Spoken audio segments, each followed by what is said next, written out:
This is the Realme X3 SuperZoom. It's got incredible cameras, last year's flagship Qualcomm chip, a 120Hz panel. On paper, this looks like a great package. So let's not waste any time and get straight into the unboxing.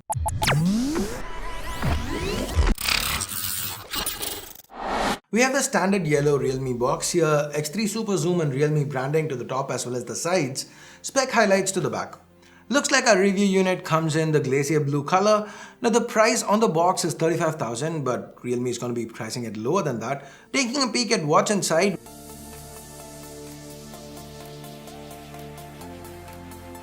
we have a smaller yellow cardboard box. This one contains some paperwork as well as a silicone case. Let's now keep that aside and turn our attention to the star of the show, the Realme X3 SuperZoom. Taking it out of its plastic cover, removing the sticker from the back, and that's our first good look at the glass panel and its gradient finish here.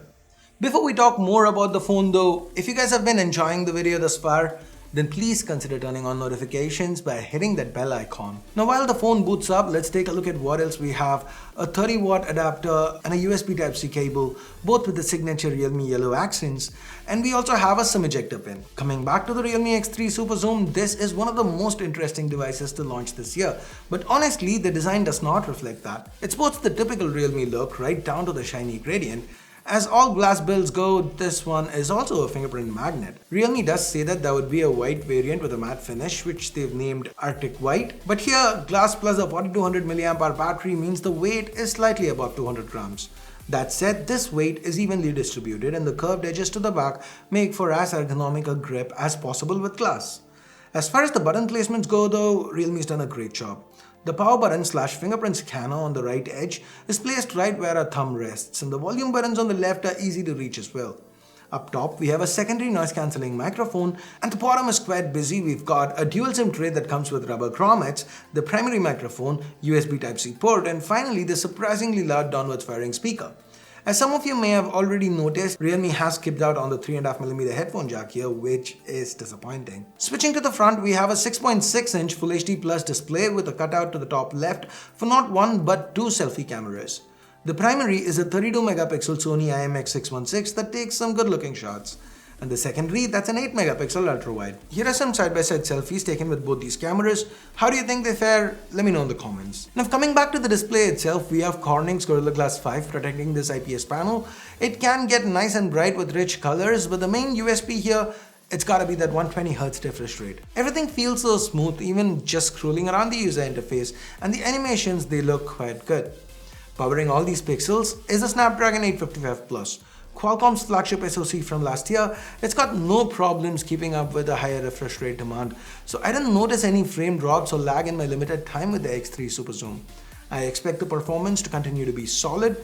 In the past, we've praised Realme UI for being fast and snappy, and on the Realme X3 SuperZoom, it's extremely fluid, it absolutely flies. The 120Hz panel should also be able to help out with games like Shadowgun Legends that support higher frame rates. And by the way, in order to keep these powerful internals nice and cool, Realme has implemented a liquid cooling system here. Rounding up the performance section, we have 8 or 12 GB of LPDDR4x RAM paired with either 128 or 256 GB of UFS 3.0 storage. We also have Turbo Write and HBB technology on board, which means that upload times on the X3 SuperZoom should be very fast. As I mentioned earlier, there is a 4200 mAh battery, and Realme claims the included 30-watt flash charger should get us from 0 to 70 in just half an hour.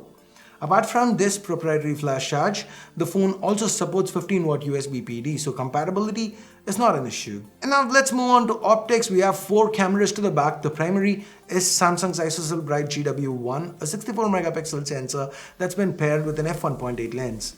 The images it shoots seem crisp, well detailed. Just look at the dog's fur here. Here are some more samples. Realme also seems to have included their new Nightscape 4.0. This should improve low-light performance. Now the real star of the show here, it's gotta be that 8-megapixel sensor with a periscope lens. This makes for 5x optical zoom. This also happens to have OIS.